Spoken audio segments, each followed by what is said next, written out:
volunteers are still working to clean up a town destroyed by a tornado. A first-hand account of relief efforts from one of our own meteorology students. And if you're looking for a ride to class, the Husky Pup is back. NTC News Tonight starts right now.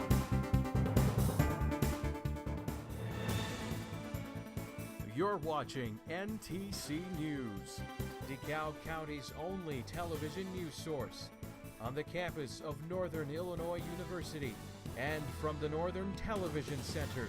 This is NTC News Tonight. Oh no, don't hit the house, don't hit the house. Oh my God, no. Oh no. As I opened the door to the back of the house, it was as if somebody had a giant vacuum cleaner and was trying to suck the air out. It took my breath away. I slammed the door and took off down into the basement. That's the voice of one Fairdale man after a deadly tornado made its way through the area, trapping two of his neighbors and eventually killing them. The tornado, categorized as a massive wedge EF4, was half of a mile wide with winds as strong as 200 miles an hour. It traveled on the ground for around 30 miles through Lee, Ogle, DeKalb, and Boone counties. With rescue and relief efforts still taking place, the Fairdale area is working to return to as close to normal as possible. Good evening, everyone. I'm Ryan Mack. And I'm Emily Neely. Christina Lynn shows the aftermath of the storm and how people are volunteering their time to help this town get back to the way it once was. Fairdale, Illinois begins their cleanup today after a tornado swept through this entire town.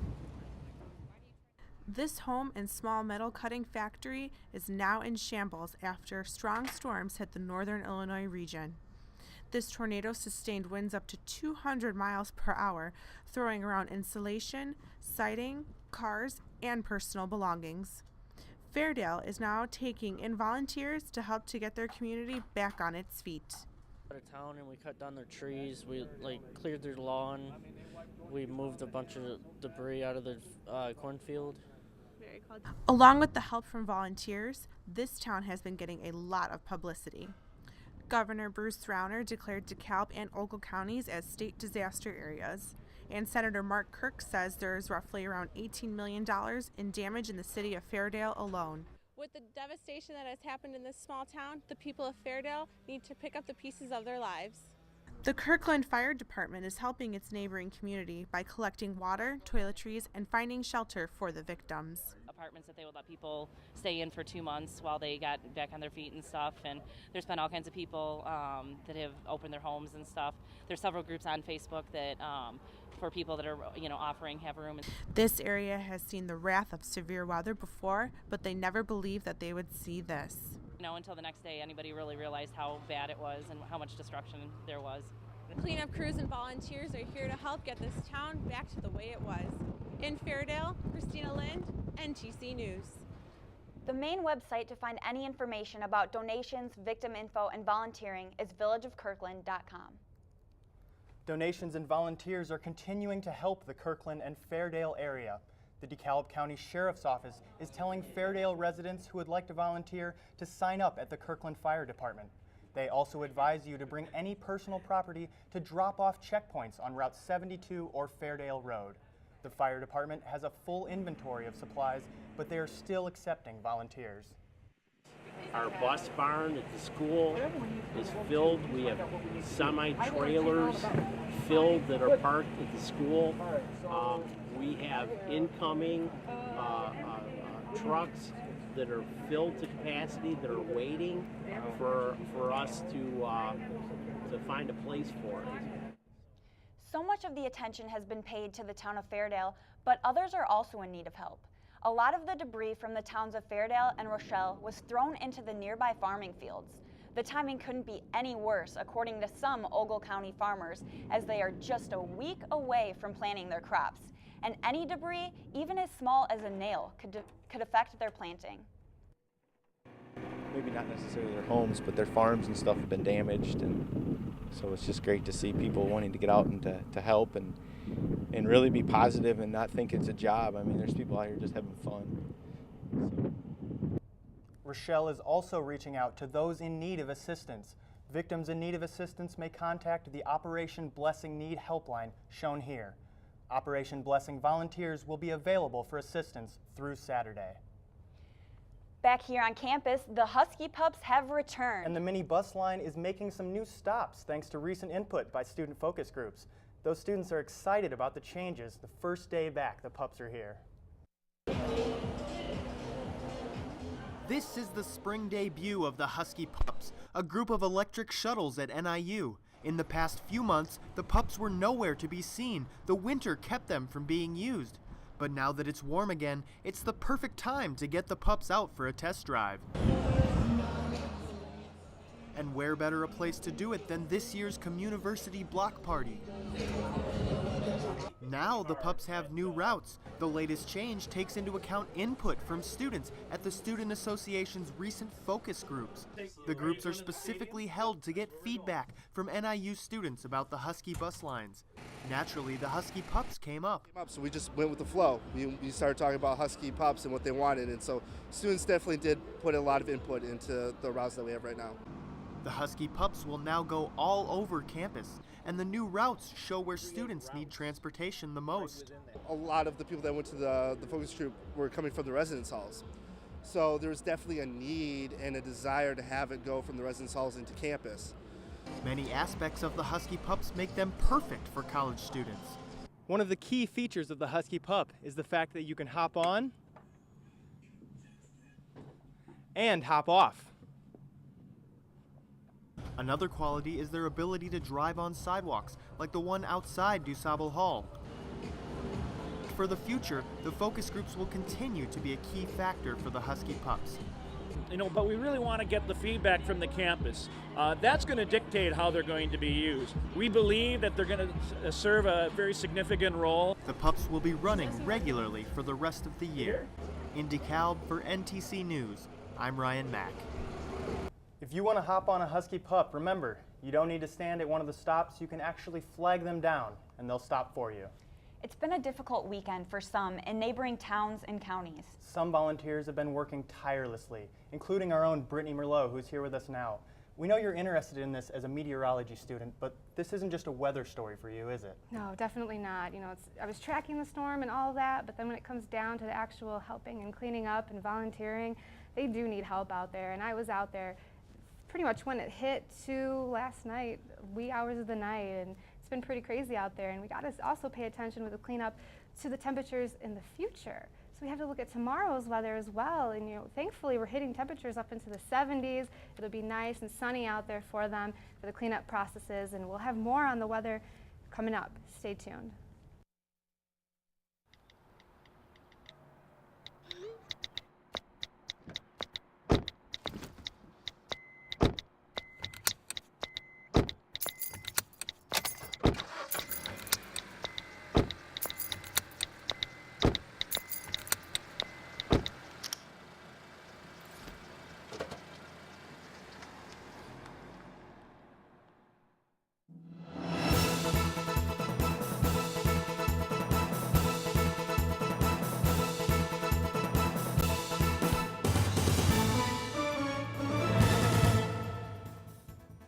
Welcome back.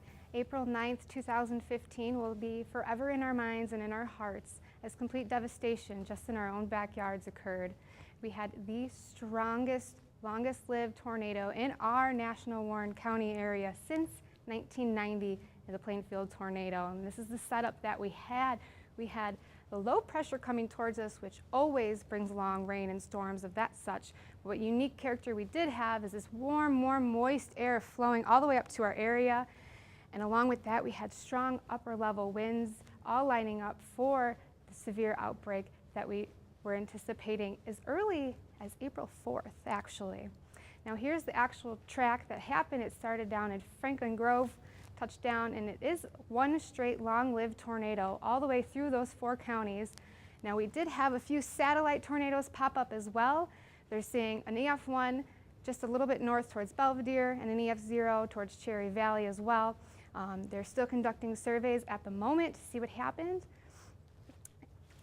And here is our actual track of it. Here is an aerial view of Fairdale from above. As you can see, it spared a little bit over here, but directly went through here, and you could even see the rotation through the fields of it actually rotating and spinning out. It just shows you the fierceness of it. It was confirmed an EF4 rated tornado, half a mile, almost to a half mile wide. As you can see, this wedge shape here means that it was wider than it was taller. Thanks to Matt Pachota for this picture. He is actually a storm chaser that was out on that storm. Now, when I say storm chaser, I don't mean for fun. I mean for meteorological, scientific purposes. He was out there. You have to see exactly what's going on to warn everyone that there really is a tornado visually on the ground, which is very, very important. So thank you, Matt Pachota, for this picture. And as we move on to our very own Walker Ashley, instructor here, he got this. And it just shows the strong inflow into the storm, the severity of it. This whole part right here is actually rotating that dropped the tornado. Thank you, Walker Ashley, for this photo as well. Now, here's the damage part. It was an F4, EF4 rated tornado. So small objects turn into flying missiles. Cars are lifted and thrown, as well as foundation. Houses just completely ripped off the foundation, as you can see right here. And along with that, with such a strong tornado, we have violent rotating vortices inside of that, is how I should put it. That's how some houses are completely flattened and some are spared, as you can see back here. And here's another picture from Grub Stakers, really, really close to us, from James Fletcher. Now, there were people in the intersection. There's an intersection off to the corner over here, and they pulled over, ran into here to seek shelter. All 12 of them in this storm shelter survived and are okay. But with all this cleanup and all these things going on, we have to pay attention to the weather that's coming at us now. They've experienced some rain and cold temperatures since, but thankfully we're going to see some temperatures go up and the sun come back out, and it'll give them some relief. So today we saw a high of 66 degrees. We're going to reach a low of 40 tonight. Rain earlier this morning, clouds tapered away, clear skies later on, calm, calm winds today. It was pretty nice out there, and thankfully for the Tuesday and on to like the rest of the week, we have this high pressure system just lingering in our area. It's going to push those clouds away. Nice, beautiful, clear skies, sunny skies. And tonight, the same thing. Clear with a few passing clouds. It might be a little gusty out there. We'll see a low of 40. And then tomorrow, the sun's going to remain out there. So if you can, get out there and help them out there as well. The high will be 68 degrees. And on to Tuesday night, it'll still remain mostly clear. It'll be great, calm winds, low of 40. And on to my 5-day forecast. I'll just step back and show it to you. It's beautiful, all 60s. Beautiful sunny skies. Nothing too crazy, but we do have a possibility for some storms Wednesday night into Thursday with some showers. And that's about it for weather. Let's send it back to the desk. A man is charged with killing a baby over a wet diaper. And a fishing trip turns deadly. Here's the news making headlines across Illinois. These are today's state lines. A 23-year-old Cicero man is accused of beating his girlfriend's son to death after the toddler urinated on him during a diaper changing. Martin Alvarado Jr. is charged with first-degree murder in the death of an 18-month-old. One man died and 3 people were rescued after a canoe overturned on Wooster Lake. The Fox Lake Fire Department says a man on shore jumped into the water and rescued the children before authorities arrived. One of the men in the boat was able to make it to shore, while the second man's body was recovered hours later. Authorities in Cook County are investigating the death of CEO of PMRX. PMRX is involved in a lawsuit with the state of Illinois over the company's failed bid for a medical marijuana farming permit. Andrew James was found unresponsive in his Kenilworth home last week. An autopsy was inconclusive. Aurora police planned 3 community forums after the city recorded more than 40 shootings so far this year. Officers are expected to attend the first forum tonight. They say they'll offer details about how the community can help reverse the trend. And that's today's State Lines. Obama's historic meeting with Cuban leaders. And ISIS says it's grabbed control of a major oil refinery in Iraq. Here's what's happening in today's World Watch. President Obama met one-on-one with Cuban President Raul Castro Saturday. The two met on the sidelines of the Summit of the Americas in Panama. It marks the first time leaders from the United States and Cuba have sat down together in more than 50 years. ISIS claims it's taken control of part of Iraq's largest oil refinery. The group posted a video online that claims to show fierce clashes at the facility and plumes of smoke rising above the contested site. Iraqi officials deny the claim and insist that government forces remain in full control. Prices are high, confidence in the government is low, and many people in Brazil are taking their frustrations back to the streets. More protests are taking place across the country today against the government of President Dilma Rousseff. The demonstrators are upset over the weak economy and a corruption scandal involving Brazil's national oil company. A Clinton is running for the White House again. Hillary Clinton announced her bid for the 2016 Democratic nomination in a video released on the web on Sunday. And that's today's World Watch.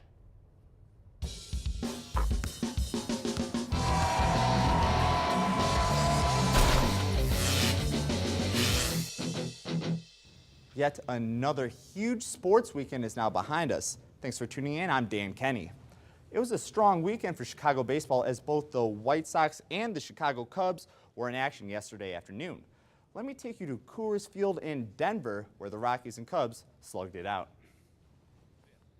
Cubs catcher Miguel Montero breaks the scoreless tie as he hits this ball into a little place I like to call no man's land, as Chris Coughlin rounds third as he scores easily.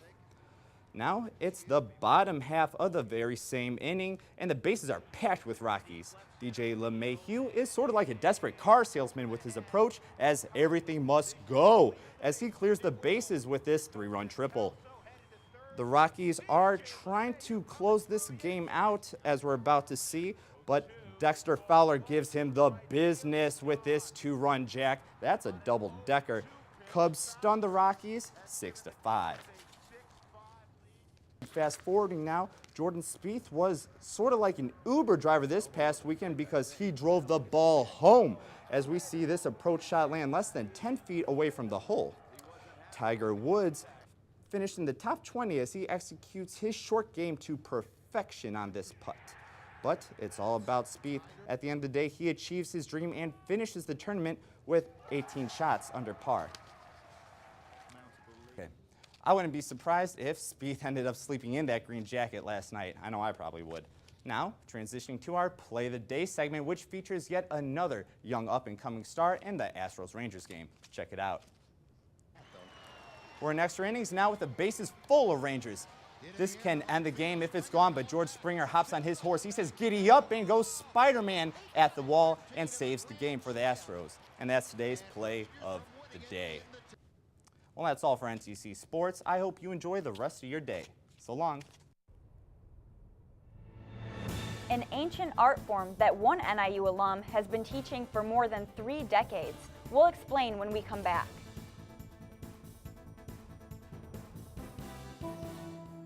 I'm only 17, but I know about investing. Believe in something, buy shares in it, watch it grow. So, what if you could invest in the future? The future of kids, like a stock. Not the kind of stock that's about making money, but a stock for social change. A whole new kind of investment called Better Futures. When you invest, it helps kids go to college. I could be one of the first college graduates from my family, the first philanthropist from my neighborhood. And if I'm the first, then maybe there's a second and a third. Believe in us, invest in us, watch us grow. My name is Sydney, and I'm your dividend.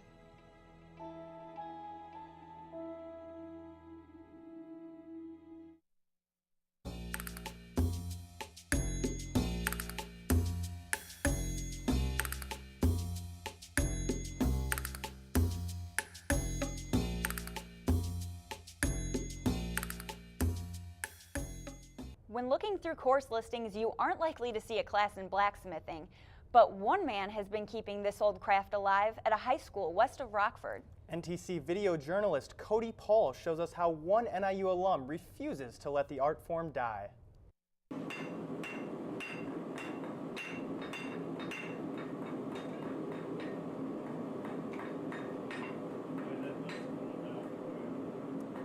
My name is Eric Donaldson. I'm a lifelong Northern Illinoisan. I went to NIU where I graduated in 1977.